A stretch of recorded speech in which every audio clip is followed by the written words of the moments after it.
हमारे YouTube channel students corner में। दोस्तों हम लोग एनसीईआरटी बेस्ड हिस्ट्री का अध्ययन कर रहे हैं, जिसमें हम लोगों ने प्रागैतिहासिक काल और आद्यैतिहासिक काल कंप्लीट कर लिया है। और प्राचीन इतिहास में दोस्तों हम लोग मौर्य वंश के अशोक का अध्ययन कर रहे हैं।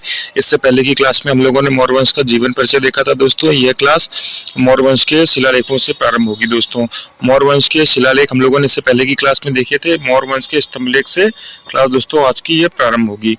तो दोस्तों चलिए शुरू करते हैं इसी के साथ आज का हमारा वीडियो स्तंभलेख से। दोस्तों अशोक के कुछ लेख पाषाण स्तंभों का पर उत्कीर्णित हैं, जिनके कारण ये स्तंभलेख के नाम से प्रसिद्ध है। दोस्तों स्तंभलेख इसलिए कहा जाता है क्योंकि ये स्तंभ में लेख इनका उत्कीर्ण है। दोस्तों इस प्रकार के स्तंभ है जिसके ऊपर कोई आकृति बनी हुई है और इस पर लेख उत्कीर्ण है, तो इस कारण इसे स्तंभलेख कहा जाता है। दोस्तों अशोक के स्तंभलेखों के दो वर्ग हैं, वृहद स्तंभलेख व लेख स्तंभलेख। दोस्तों दो प्रकार के स्तंभलेख हैं, जिससे पहले की क्लास में हम लोगों ने देखा था शिलालेख भी दो प्रकार के थे, उसी प्रकार से स्तंभलेख भी दो प्रकार के हैं। ठीक है दोस्तों, तो हम लोग सबसे पहले पढ़ेंगे वृहद स्तंभलेख के बारे में। वृहद स्तंभलेख दोस्तों अशोक के वृहद स्तंभलेखों की संख्या 7 है, जो 6 भिन्न भिन्न स्थानों से हमें मिलते हैं।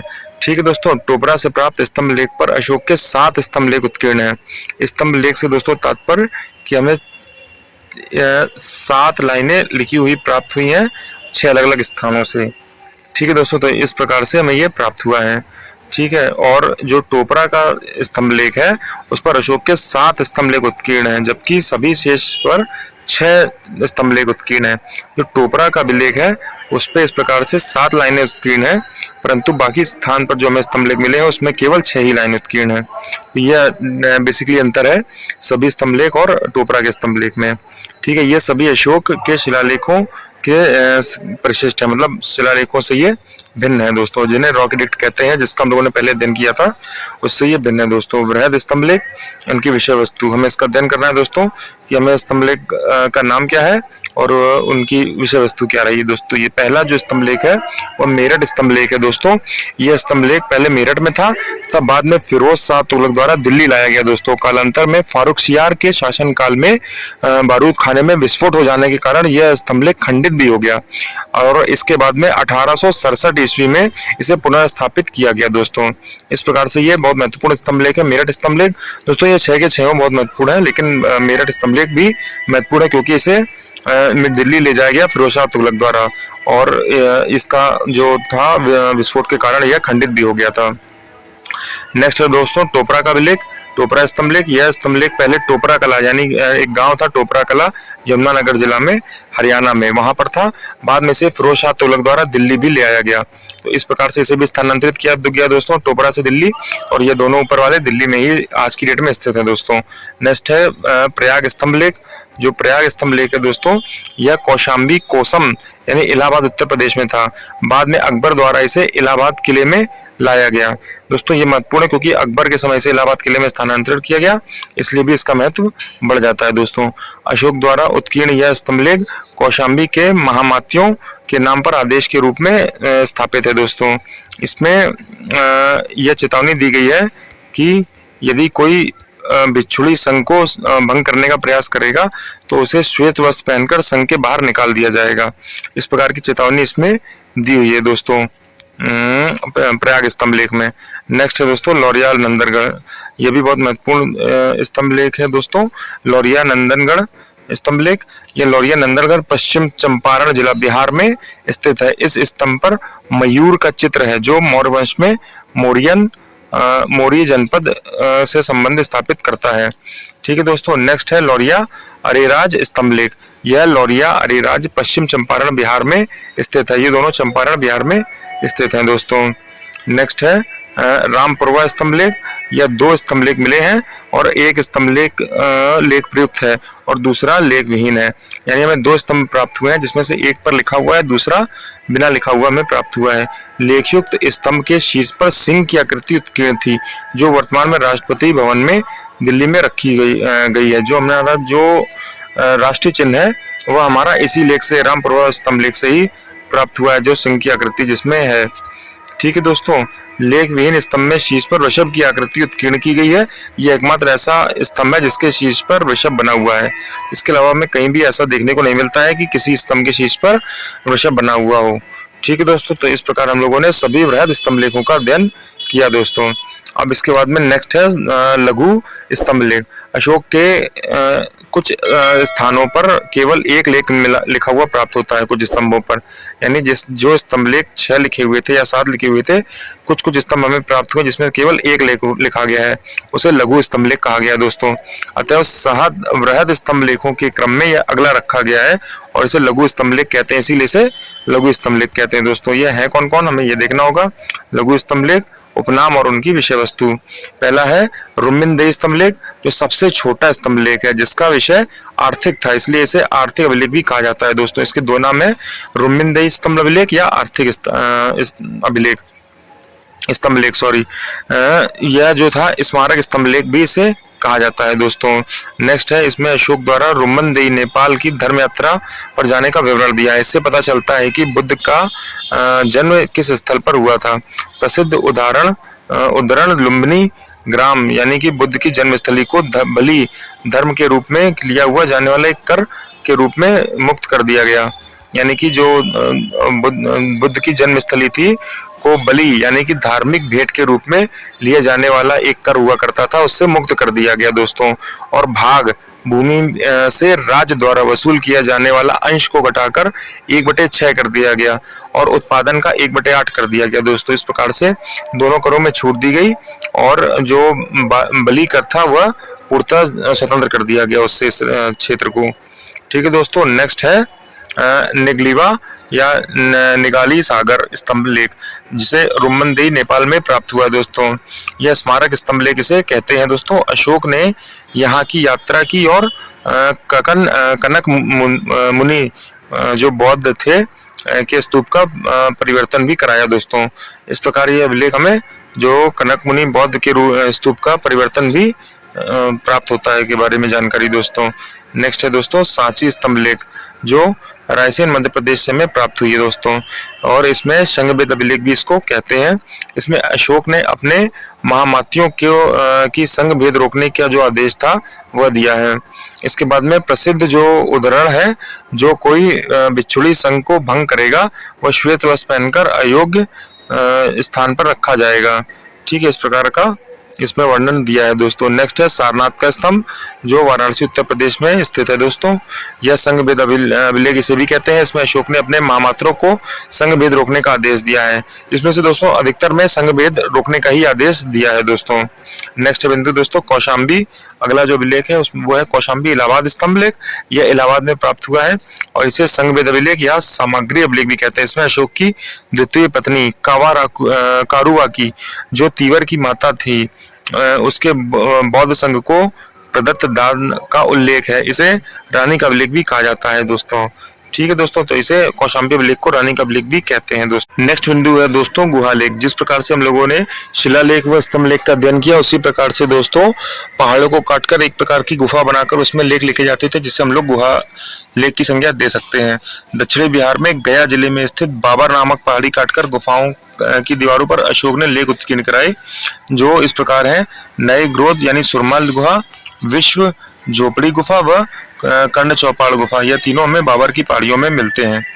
ठीक है दोस्तों, नेक्स्ट है ये सभी अभिलेख प्राकृत भाषा में तथा ब्राह्मी लिपि में लिखे गए हैं। केवल 2 अभिलेख शहबाजगढ़ी व मानसेहरा की लिपि जो है वो ब्राह्मी नहीं बल्कि खरोष्ठी है और यह बाएं से दाएं लिखी जाती है। बाकी सब में हमें ब्राह्मी लिपि मिलती है और प्राकृत भाषा देखने को मिलती है दोस्तों।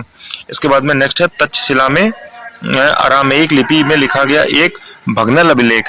कंदहार के पास शारे कुना नामक स्थल पर से यूनानी तथा अरामेइक लिपियों में लिखा गया द्विभाषी अभिलेख। ठीक है दोस्तों, ये 2 भाषा में था, यूनानी व अरामेइक लिपियों में लिखा गया। काबुल नदी के बाएं किनारे पर जलालाबाद के ऊपर स्थित लंगमान काबुल नामक स्थान से अरामेइक लिपि में लिखा गया एक अशोक अभिलेख प्राप्त हुआ है दोस्तों। इस प्रकार से हमें अभिलेख इस प्रकार से प्राप्त हुए हैं। नेक्स्ट बिंदु है दोस्तों शालबंजिका की मूर्ति। शालबंजिका क्या है दोस्तों? शालबंजिका ये संस्कृत भाषा में वर्णित शालबंजिका की मूर्ति है। ऐसा माना जाता है कि इस स्त्री द्वारा प्रभाव से फलों की में फूल खिलने लगते थे, वह फल देने लगते थे। यह एक बहुत ही शुभ मानी जाती थी स्त्री दोस्तों। इस प्रकार का शुभ प्रतीक मानकर सांची के स्तूप में अलंकृत के रूप में प्रयुक्त हुआ है। स्तूप के तोरण द्वार के किनारे एक पेड़ को पकड़कर झूलती हुई स्त्री को दिखाया गया है दोस्तों। यह रही वह स्त्री, आप देख सकते हैं इसे यहाँ पे। नेक्स्ट है दोस्तों रामपुरवा स्तंभ लेख पर स्थित बैल, जिसका हम लोगों ने अध्ययन अभी थोड़ी देर पहले किया, उसकी चित्र आप देख सकते हैं। ये वो बैल स्थित है दोस्तों स्तंभ लेख में, जिस पर कोई भी लेख लिखा नहीं हुआ है, खाली बैल का चित्र बना हुआ है। यह चंपारण जिले में स्थित है दोस्तों, और यह अशोक के द्वारा स्तंभ लेख बनवाया गया था, जिसमें शीश्वर बैल की मूर्ति स्थापित है। नेक्स्ट बिंदु है दोस्तों लौड़ियार नंदनगढ़ स्थित अशोक स्तंभ, यह भी देख लेते हैं दोस्तों। इस पर हम लोगों ने अध्ययन किया। यह रहा जो बलुआ पत्थर से निर्मित है दोस्तों, चुनार के बलुआ पत्थर से स्थित है। यह अशोक के समय का सबसे सुरक्षित स्तंभ इसे माना जाता है दोस्तों। यह भी चंपारण जिले में स्थित है। नेक्स्ट है दोस्तों हमारा बिंदु बाबर पहाड़ियों से निर्मित अशोक ऋषि की गुफाएं। ठीक है दोस्तों, इसे हम देखते हैं। यह बिहार में गया में स्थित है।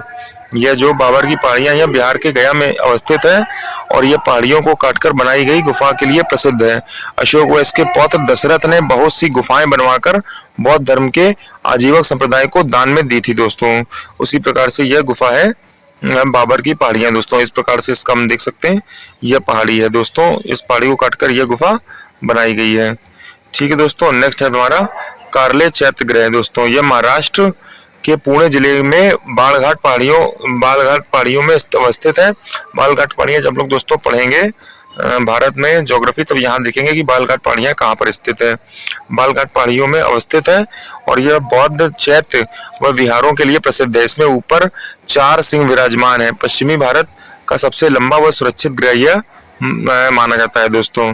मूल रूप से चैत्य गृह का जो विकास है वह अशोक के काल में ही हुआ था। ये रहा, देखिए आप इसे देख सकते हैं कितना विशाल है ये। नेक्स्ट है दोस्तों मौर्यकालीन प्रमुख अधिकारी। दोस्तों इधर अधिकारियों के नाम व उनके कार्य में समझने होंगे। कभी कभी वन लाइनर क्वेश्चन में आ जाता है कौन सा अधिकारी किस काम के लिए प्रयुक्त होता था, नियुक्त होता था। ठीक है दोस्तों, जिसमें से पहला है अमात्य। ये योग अधिकारियों का समूह होता था दोस्तों। अमात्य योग अधिकारियों का समूह होता था, यह योग्य कार्य करने के लिए रखा जाता था दोस्तों। दूसरा है अग्रामात्य, यह प्रधानमंत्री का पद होता था। दूसरा है महामात्य, यह मुख्य अमात्य नगरों के अधिकारी हुआ करते थे दोस्तों। नेक्स्ट है प्रदेष्टा, यह मंडल का प्रमुख या प्रधान अधिकारी होता था। नेक्स्ट है दोस्तों नोमोई, यह नगर का अधिकारी हुआ करता था। नेक्स्ट है रूप दर्शक, यह सिक्के की जांच करने वाला प्रधान अधिकारी हुआ करता था। इसके बाद में नेक्स्ट है सर्ववर्णिक, यह दोस्तों टकसाल का प्रमुख अधिकारी हुआ करता था। नेक्स्ट है व्यावहारिक, जो दीवानी न्यायालय का प्रमुख न्यायाधीश हुआ करता था। इसके बाद में नेक्स्ट है समाहर्ता, जो कर निर्धारण का सर्वोच्च अधिकारी हुआ करता था। इसके बाद में है सन्निघाता, यह राष्ट्रीय राष्ट्रकोष और भंडागार का संरक्षक हुआ करता था दोस्तों। इसके बाद में नेक्स्ट है दोस्तों धम्म महापात्र दोस्तों, इसकी नियुक्ति का हम पहले भी अध्ययन कर चुके हैं दोस्तों। यह समाज में सामंजस्य की स्थिति बनाए रखना इसका प्रमुख कार्य होता था। नेक्स्ट है दोस्तों अंतः महामात्र, यह सीमावर्ती राज्य क्षेत्रों में धर्म प्रचार करने वाले अधिकारी को कहते थे दोस्तों। स्त्राध्यक्ष, यह महिलाओं के नैतिक आचरण को देखने वाला अधिकारी हुआ करता था दोस्तों। नेक्स्ट है राजुक दोस्तों, साम्राज्य के न्याय व राजस्व का अधिकारी हुआ करता था। इसके बाद में नेक्स्ट है युक्तक, जो जिला के राजस्व वसूली का कार्य करने वाला अधिकारी हुआ करता था। महामात्य परसप, जो गुप्तचर विभाग का भी प्रधान होता था। इस प्रकार से हमें सारे अधिकारी व उनके कार्यों को देखा दोस्तों। इसमें एक विशेष नोट यह है दोस्तों, कौटिल्य के अर्थशास्त्र में गुप्तचरों को गूढ़ पुरुष कहा गया है। राजुक की स्थिति आधुनिक शासन के जिलाधिकारी अथवा डीएम जैसी थी दोस्तों, जिसे राजस्व व न्याय दोनों का कार्य देखना पड़ता था। इसके बाद में नेक्स्ट है दोस्तों सांची का स्तूप। दोस्तों बहुत महत्वपूर्ण स्तूप है सांची का स्तूप, इसका हमें अध्ययन करना होगा। देखिए मध्य प्रदेश की राजधानी भोपाल के समीप सांची बौद्ध स्तूप के लिए विश्व प्रसिद्ध है। यहाँ पहाड़ी पर मौर्य शासक अशोक ने विशाल स्तूप का निर्माण करवाया है। यह ईंटों का बना था, जिसमें चारों तरफ लकड़ी की बाड़ लगी थी। सांची के दीर्घ काल तक बौद्ध धर्म से संबंधित रहने के कारण इसका नाम जो था वह चेतिया यानी चैत्यगिरी के नाम से प्रसिद्ध हुआ दोस्तों। अशोक द्वारा निर्मित महास्तूप शुंग काल में पाषाण पट्टिकाओं से जड़ा गया था। लकड़ी के स्थान पर पाषाण वेदिकाएं बनाई गई तथा चारों दिशाओं में 4 तोरण लगा दिए गए, यानी कि तोरण द्वार लगाए गए दोस्तों। जो आप देख सकते हैं, यह इस प्रकार के द्वार को तोरण द्वार दोस्तों कहा जाता था, इस प्रकार के। ठीक है दोस्तों, इसके बाद में बुद्ध के जीवन की घटनाओं व जातक कथाओं के चित्रों से भरे हैं और नीचे से ऊपर अलंकृत किए गए हैं। इन पर सिंह, हाथी, धर्मचक्र, ज्ञान तिरत्न के चित्र खुदे हुए हैं। वेदिकाओं पर अंकित लेख के दानकर्ताओं के नाम सुरक्षित हैं और स्मारकों के निर्माण में योगदान किया। इससे शासक, भिक्षु, सामान्य जन सभी हैं। स्तूप, मुख्य स्तूप के दक्षिण द्वार पर उत्कीर्ण लेख में सातवाहन शासक शतकर्णी का नाम भी उल्लेखित है। नेक्स्ट बिंदु दोस्तों, अशोककालीन गुफाएं। बिहार में गया जिले के अंतर्गत बाबर की पहाड़ियों में ऐसी गुफाएं बनवाई गई जहां से अशोक के अभिलेख भी मिल रहे हैं दोस्तों। और इसमें क्या है दोस्तों, पहली गुफा जो न्यायग्रोध गुहा यानी कि सुदामा गुहा अशोक के 12वें वर्ष राजवर्ष की बनी है। दूसरी गुफा झोपड़ी, विश्व झोपड़ी गुहा भी अभिषेक के 12वें वर्ष के बाद भी आजीविकों को दी गई। तीसरी गुफा जो थी जिसे कर्ण चौपाड़ कहते थे, वह 19वें वर्ष शासन वर्ष दी गई दोस्तों, सन्यासियों को बाढ़ से सुरक्षित रखने के लिए। ठीक है दोस्तों, इसके बाद में नेक्स्ट है, गुफाओं में की गई जो निर्माण शैली है वह बौद्ध शैली से मिलती जुलती है। बाद में अशोक के पुत्र दशरथ ने भी नागार्जुनी गया जिला की पहाड़ियों में 3 गुफाएं बनवाकर आजीविकों को दान दी थी दोस्तों। इस प्रकार से यह गुफा जिलाएं अशोक के समय की थी। अशोक स्तंभ दोस्तों, अशोक के स्तंभ ईरानी व यूनानी कला से प्रभावित हुआ करते थे और इसके अन्य अशोक केलाट पर जिस प्रकार की पशुआकृतियां व हड़प्पा की पशुआकृतियों की परंपरा में है, मतलब अशोक ने जिस प्रकार से ललाटों पर जो अशोक ने पशुओं की आकृतियां बनवाई हैं, उस प्रकार की आकृतियां हमें हड़प्पा सभ्यता में भी देखने को मिली हैं। वे यह भी मानते थे कि पत्थरों पर चमकदार पॉलिश करने की कला भारत में ईरानी संपर्क से पहले से ही ज्ञात थी दोस्तों। इसका एक प्रमाण काली मिट्टी के बर्तनों को पॉलिश कर चमकदार बनाने की प्रक्रिया से ढूंढा जा सकता है। पुनः ईरानी स्तंभ जहां नालीदार और प्रशस्त खंडों के जोड़ने से बने थे, वहीं अशोक के लाट सपाट और एक ही पत्थर से बने थे। दोनों स्तंभों के घंटा व अलंकरण में भी अंतर है दोस्तों। इस प्रकार से अशोक की जो शैली थी वह यूनानी शैली से थोड़ा सा भिन्न थी ईरानी शैली से। इसी के साथ दोस्तों आज का हमारा सेशन यहाँ पे समाप्त होता है। नेक्स्ट हमारा सेशन दोस्तों अशोक के उत्तराधिकारियों से प्रारंभ होगा। हम लोग अशोक के सारे जो उत्तराधिकारी रहे हैं उनका अध्ययन करेंगे। इसके बाद में अशोक के समय की शासनावस्था वह सभी कलाकृतियों का अध्ययन भी करेंगे दोस्तों। तो चलिए दोस्तों, इसी के साथ समाप्त करते हैं आज का सेशन। धन्यवाद।